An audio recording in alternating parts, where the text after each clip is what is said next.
Let's talk for just a moment about the way that engineered hardwoods are manufactured. A lot of your engineered hardwood boards look like plywood in the middle. So the top layer will be a hardwood layer, the bottom layer will be a hardwood layer, but in the middle it's going to be a ply construction. When you look at that ply construction, it should look like plywood because it is plywood. So where the top of this board is oak, the bottom of this board is oak, the middle is some sort of soft pine. It's great for the environment because pine trees grow much faster than hardwood, and so you can sacrifice a little bit of hardwood forest for a lot of pine forest. Pine forests grow to full maturity in 10 to 15 years, where oak takes 50 or 60 years. So it's a much better way of doing a hardwood floor from an environmental standpoint. It's also much more dimensionally stable to do an engineered versus a solid.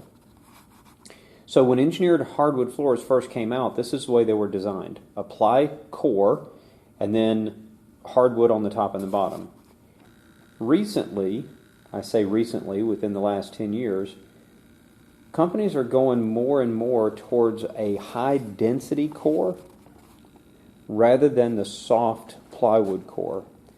So when we look at the way that this core is made, this almost looks like a laminate board, except that the top and the bottom are really hardwood. The middle, however, instead of being a ply construction, is like a high-density fiberboard. And this high-density fiberboard is much more dense than a ply core, and so you end up with a harder floor. It's still dimensionally stable, so you get that benefit just like you do from a ply core, but it's actually a better floor. It's cheaper to manufacture, and from a design standpoint, one of the nice things about the high-density fiberboard cores is that through the manufacturing process, they can actually make these boards much, much longer. And so we're starting to see some engineered hardwoods that previously were only available in maybe a 48-inch long board that are now available in a 72 or maybe even longer board and wider width. Again, being dimensionally stable means that they can do more things in the factory that allows the board to be installed in different places and in different lengths, different widths, everything.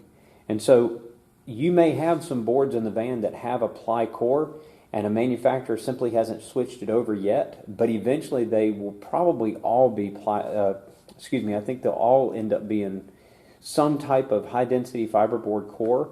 And so you might have sample boards that look like plywood, but when you order it, it comes in with a HDF core. That's okay. If you have a sample board that has the HDF core, you know that's the way that you're going to get it. And so that's sort of the difference between the ply core and the more rock-solid HDF cores.